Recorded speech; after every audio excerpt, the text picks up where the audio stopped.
जय हिंद दोस्तों, नमस्कार दोस्तों। आज शुरू करते हैं मुगल वंश के एक महत्वपूर्ण शासक अकबर के बारे में चर्चा करते हैं। तो अकबर का शासनकाल देख लेते हैं। अकबर का शासनकाल कब से कब तक रहा? तो अकबर का शासनकाल 1556 से 1605 ईस्वी तक, लगभग 49 वर्षों तक अकबर ने दिल्ली भारत में शासन किया। तो अकबर के बचपन का क्या नाम था? अकबर के बचपन का नाम था बदरुद्दीन। बदरुद्दीन क्या नाम था? बदरुद्दीन था। अकबर के बचपन का नाम क्या था? बदरुद्दीन था। ठीक। अकबर के माता पिता का क्या नाम था? तो अकबर के पिता का नाम हुमायूं और माता का नाम हमीदा बानो बेगम था। अकबर के माता पिता का नाम। अकबर अपने जीवन के प्रारंभिक 3 वर्षों तक किसके संरक्षण में रहा? तो अस्करी के संरक्षण में रहा। किसके संरक्षण में रहा? अस्करी के संरक्षण में रहा। उसके बाद अकबर का राज्यारोहण कब होता है? अकबर का राज्यारोहण से पहले चर्चा कर लेते हैं अकबर का जन्म कब हुआ था। अकबर का जन्म हुआ था 15 अक्टूबर 1542 ईस्वी को। कहाँ हुआ था? अमरकोट या सिंध के राजा राणा वीर साल के महल में हुआ था। इसका जन्म? अकबर का जन्म हुआ। हुमायूं और कामरान के बीच जब कंधार के किले को लेकर युद्ध चल रहा था तो हुमायूं की तोपें जब कंधार के किले पर गोले बरसा रहे थे तो कामरान ने क्या किया? अकबर को कंधार के किले से लटका दिया था, परंतु सौभाग्य से अकबर बच गया था। चलिए आगे चर्चा करते हैं। तो अकबर का राज्यारोहण अकबर का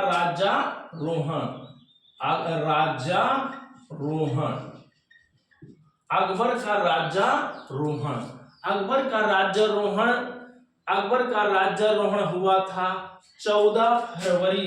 कब? 14 फरवरी 1556 ईस्वी को। 1556 ईस्वी को अकबर का राज्यारोहण हुआ था। कहाँ हुआ था? तो पंजाब के गुरदासपुर जिले के कलानौर नामक स्थान पर अकबर का राज्यारोहण हुआ। चलिए अकबर का राज्यारोहण हुआ। अकबर का राज्यारोहण किसने करवाया? तो मिर्जा अबुल कासिम ने करवाया था। मिर्जा अबुल कासिम ने अकबर का राज्यारोहण करवाया था। चलिए आगे बढ़ चलते हैं। तो राज्यारोहण हुआ। राज्यारोहण होने के बाद अकबर ने कौन सी उपाधि धारण किया? तो शहंशाह की उपाधि धारण किया। किसकी उपाधि धारण किया था? शहंशाह की उपाधि धारण किया था और अपने नाम का खुतबा पढ़वाया। ठीक। अकबर का संरक्षक कौन था? अकबर का संरक्षक बैरम खां था। बैरम खां के बारे में चर्चा कर लेते हैं। बैरम खां कौन था? तो बैरम खां फारस का एक शिया मुसलमान था और अकबर का बाद में प्रधानमंत्री बना और अकबर ने उसे कौन सी उपाधि दिया था बैरम खां को? तो खाना की उपाधि दिया था। तो खाना की उपाधि दिया था। खाना का क्या अर्थ होता है? खाना का अर्थ होता है कि खानों में सबसे श्रेष्ठ खाने खान खाने का अर्थ है। आगे देखते हैं, जब अकबर का राज्यारोहण हुआ तो उससे पहले हेमू विक्रमादित्य ने दिल्ली पर कब्जा कर लिया। दिल्ली के कब्जा कर लिया तो हेमू विक्रमादित्य उपाधि धारण करने वाला ये भारत का 14वां शासक है और अंतिम शासक था हेमू। हेमू ने कुल 22 युद्ध किया, लड़ा था।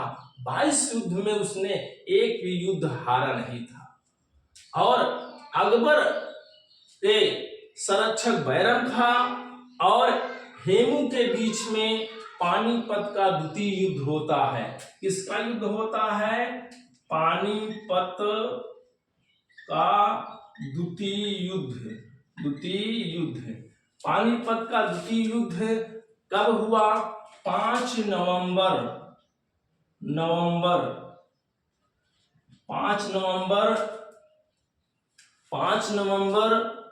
1556 ईस्वी को पानीपत का द्वितीय युद्ध हुआ।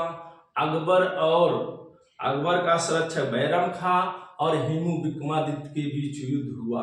कहा जाता है युद्ध हेमू जीतने वाला ही होता है कि एक तीर उसके आंख में लग जाती है और उसके आंख में लग जाती है तो वह हाथियों पर बैठे हौदे के साथ नीचे गिर जाता है और उसकी सेना में भगदड़ हो जाती है और हेमू की जो जीत थी पराजय में परिवर्तित हो गई। इस प्रकार से अकबर आगरा और दिल्ली पर अधिकार कर लेता है।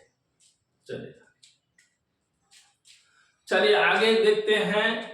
अब देखिए, जब सिंहासनारोहण हो जाता है तो क्योंकि बैरम खां बड़ा महत्वाकांक्षी था, उसको पद से हटाने के लिए राज दरबार में षड्यंत्र होने लगता है।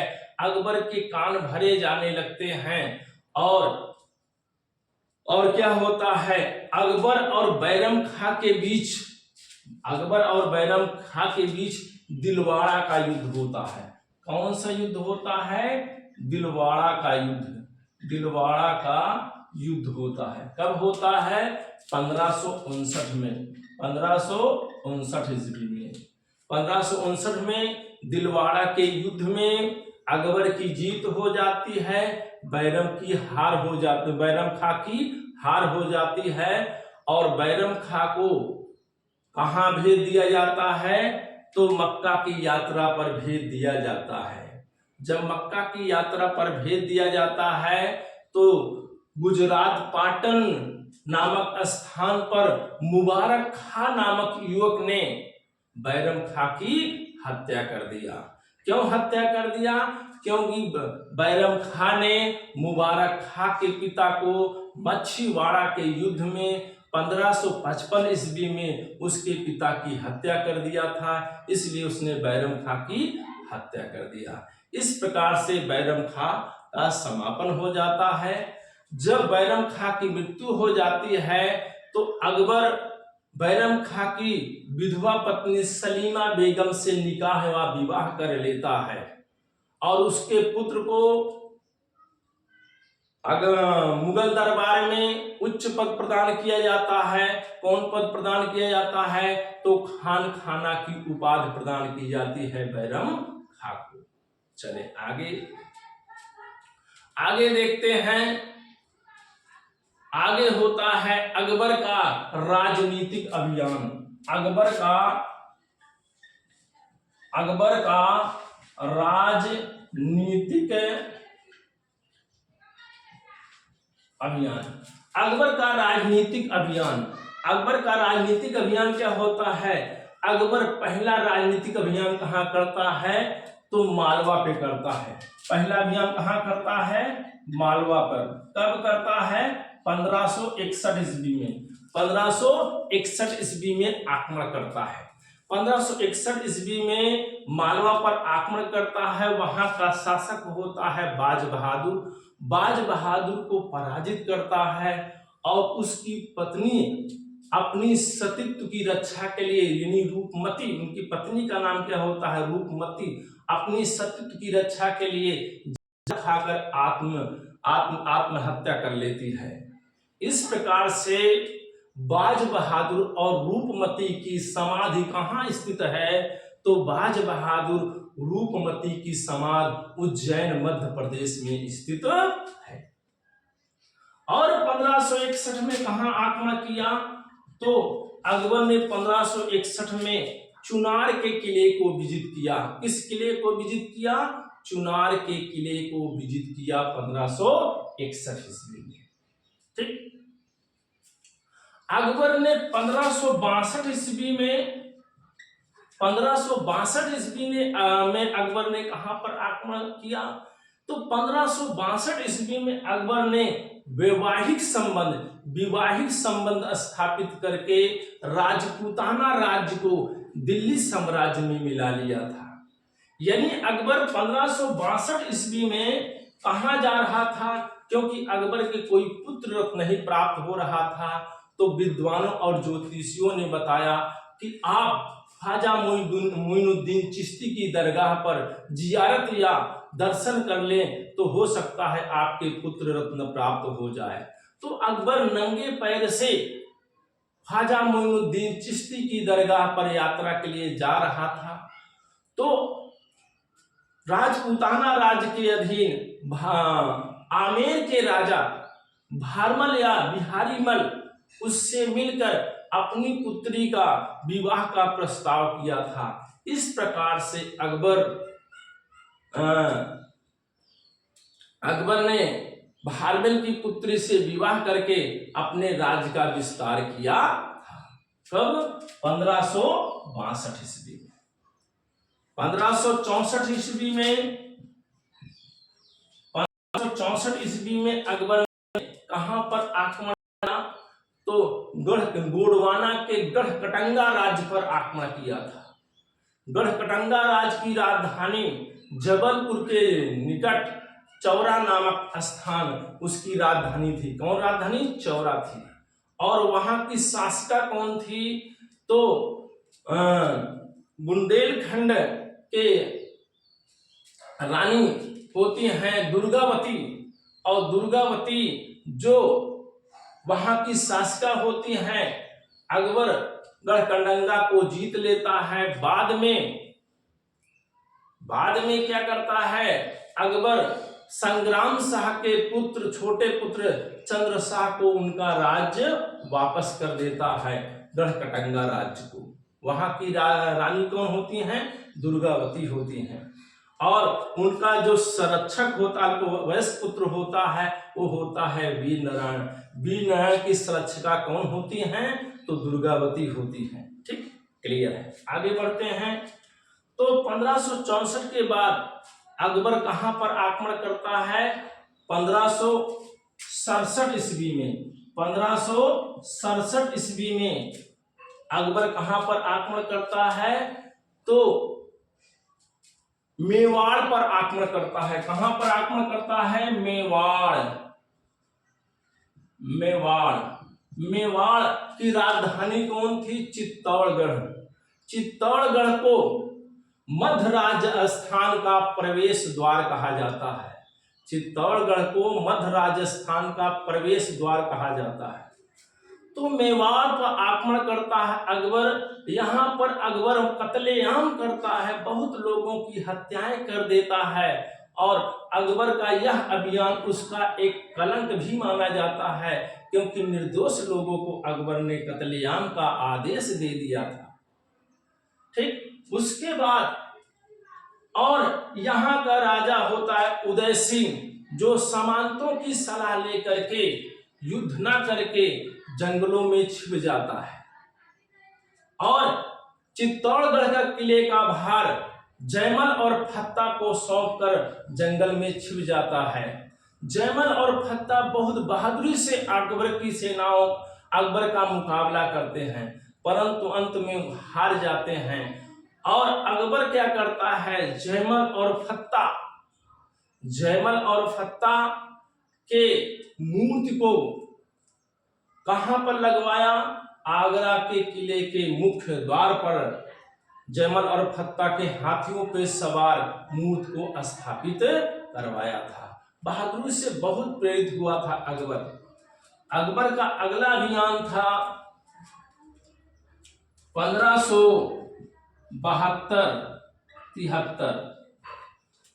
1572-73 में अकबर कहां पर आक्रमण करता है? तो अकबर गुजरात पर आक्रमण करता है, क्योंकि गुजरात उस समय विश्व व्यापारिक केंद्र माना जाता था, संपन्न राज्य माना जाता था। इस उद्देश्य से अकबर ने गुजरात पर 1572-73 में आक्रमण किया। और पहली बार अकबर ने समुद्र को देखा था गुजरात आक्रमण के दौरान। पहली बार पुर्तगालियों से मिला था और गुजरात विजय के उपलक्ष्य में अकबर ने फतेहपुर सीकरी में बुलंद दरवाजे का निर्माण करवाया था। ये था अकबर का अभियान। उसके बाद अकबर के दरबारी अकबर के नवरत्न, अकबर के कई रत्न, नवरत्न कौन थे? तो अकबर के नवरत्न 4 हिंदू और 5 मुस्लिम नवरत्न थे। कुल मिला के 9 रत्न थे। तो हिंदू में पहला कौन था? तो पहला था बीरबल। कौन? बीरबल। पहला कौन रत्न था? बीरबल। दूसरा कौन था? मानसिंह। कौन था? मानसिंह। तीसरा कौन था? टोडरमल। टोडरमल। और चौथा कौन था? तानसेन। तानसेन। ये 4 हिंदू, 5 मुस्लिम थे। तो पांचवा कौन था? पांचवा है अबुल फजल। कौन? अबुल फजल। छठवा फैजी। छठवा फैजी। सातवा मुल्ला दो प्याजा। मुल्ला दो प्याजा।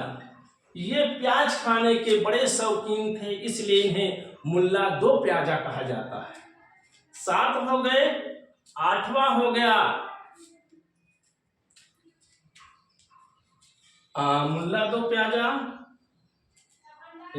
पहला हो गया, पहला बीरबल, दूसरा मानसिंह, तीसरा टोडरमल, चौथा तानसेन, 5वां अबुल फजल, 6वां फैजी, 7वां मुल्ला दो प्याजा।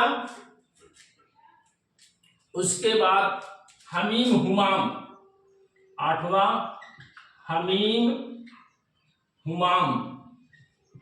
हुमाम। तो बीरबल 4, अबुल फजल, फैजी, मुल्ला दो प्याजा, अब्दुल रहीम खान खाना। 9वां है अब्दुल रहीम खान खाना। ये 9 रत्न हैं अकबर के दरबार के। और अकबर आईने अकबरी या अकबरनामा की रचना किसने किया था? तो अबुल फजल ने किया था। अबुल फजल अकबर के 9 रत्नों में से एक है। ये अकबर का पार्ट 1 है। अगले वीडियो में पार्ट 2 के बारे में चर्चा करेंगे। आज के लिए बस इतना ही। जय हिंद, जय भारत, वंदे मातरम।